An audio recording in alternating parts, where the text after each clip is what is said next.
सरस्वती पूजा सुभद्रा को नहीं बड़ घोषणा कले उपमुख्यमंत्री प्रभाती परिड़ा। पूजा अवसर में राज्यवासी को बड़ भेटी देइछंती राज्यर मोहन माझी सरकार। सुभद्रा किस्ती को नहीं उपमुख्यमंत्री प्रभाती परिड़ा देइछंती खुशी खबर। आसंता फेब्रुआरी 8 तारिख में मिलिबो सुभद्रार चतुर्थ पर्याय टंका। जाजपुर रे दियाजिबो प्रथम किस्तीर चतुर्थ पर्याय टंका। एने सूचना देइछंती उपमुख्यमंत्री प्रभाती परिड़ा। उपमुख्यमंत्री प्रभाती परिड़ा कहिछंती बाकी थिबा केवाईसी आउ एनपीसीआई रु पाखापाखी 25% क्लियर होईछि।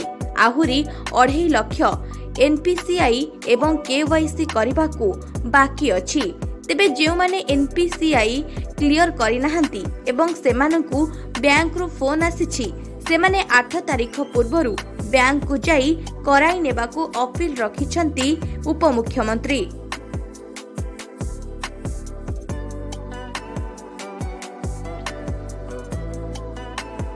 बैंक जाई बायोमेट्रिक सह एनपीसीआई करबाकू आवेदनकारी को अपील करिछंती।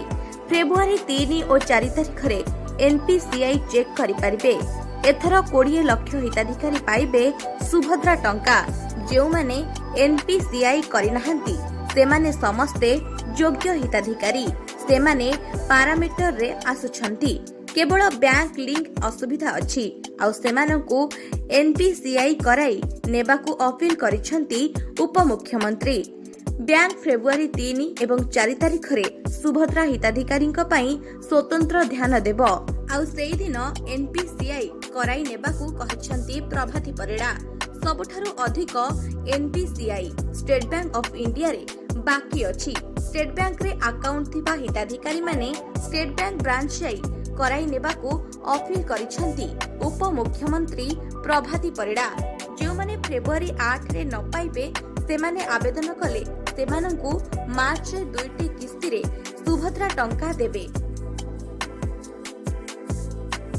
एही खबरटी आसिबा परे समस्ते खूब खुशी अछंती एवं महिला माने खूब आग्रहित अछंती। आपण मानकर सुभद्रा योजना उपरे थिबा किछि डाउट एही वीडियो माध्यम रे दूर हेउथबो बोली आशा करूछु। जाजपुर मनीषा राउत का रिपोर्ट, न्यूज 18 लोकल।